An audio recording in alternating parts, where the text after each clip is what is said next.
Jimmy Carter. And now President Carter.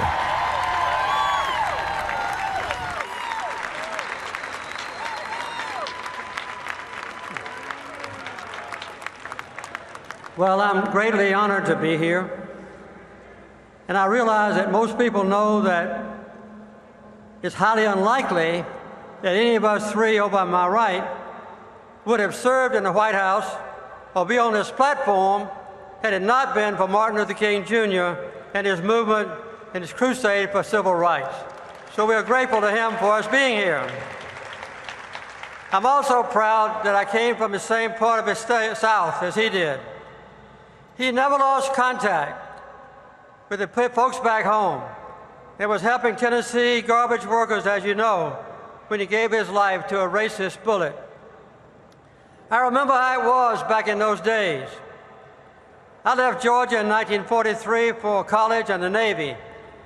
And when I came home from the submarine duty, I was put on the Board of Education. I suggested to the other members that we visit all the schools in the county. They had never done this before, and they were reluctant to go with me. But we finally did it.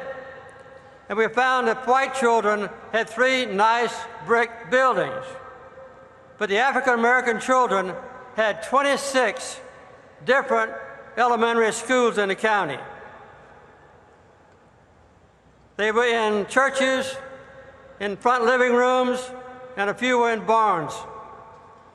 They had so many because there were no school buses for African-American children, and they had to be within walking distance of where they went to class.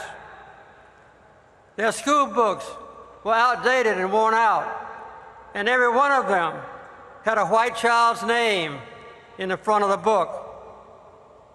We finally obtained some buses, and then the state legislature ordained that the front fenders be painted black. Not even the school buses could be equal to each other. One of the finest moments of my life was 10 months after Dr. King's famous speech right here, when President Lyndon Johnson signed the Civil Rights Act. I was really grateful when the King family adopted me as their presidential candidate in 1976. Every handshake from Dr. King, from Daddy King, every hug from Coretta got me 1 million Yankee votes. Daddy King prayed at the Democratic Convention for quite a while, I might say. And Coretta was in the hotel room with me and Rosalynn when I was elected president.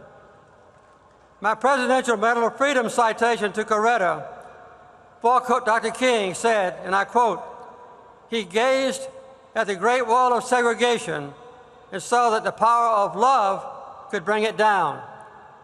He made our nation stronger because he made it better." We were able to create a National Historic Site where Dr. King lived, worked, and worshiped. It's next door to the Carter Center, linked together just by a walking path.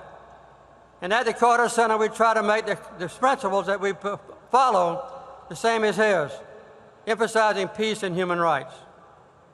I remember that Daddy King said, "Too many people think Martin freed only black people. In truth, he helped to free all people." And Daddy King added, "It's not enough to have a right to sit at a lunch counter if you can't afford to buy a meal."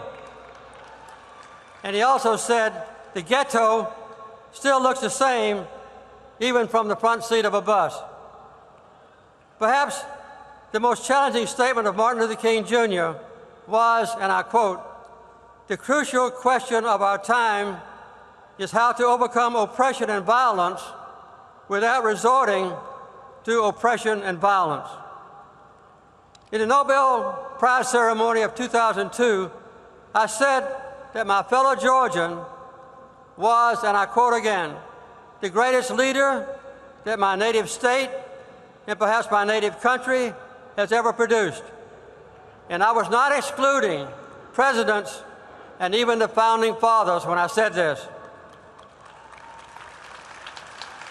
I believe we all know how Dr. King would have reacted to the new ID requirements to exclude certain voters, especially African Americans. I think we all know how Dr. King would have reacted to the Supreme Court striking down a crucial part of the Voters' Rights Act just recently passed overwhelmingly by Congress. I think we all know how Dr. King would have reacted to unemployment among African Americans being almost twice the rate of white people, and for teenagers at 42%. I think we would all know how Dr. King would have reacted to our country being awash in guns, and for more and more states passing stand your ground laws.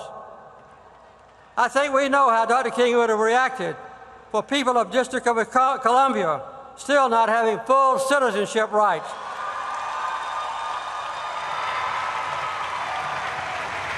And I think we all know how Dr. King would have reacted to have more than 835,000 African American men in prison, 5 times as many as when I left office, and with 1/3 of all African American males being destined to be in prison in their lifetimes.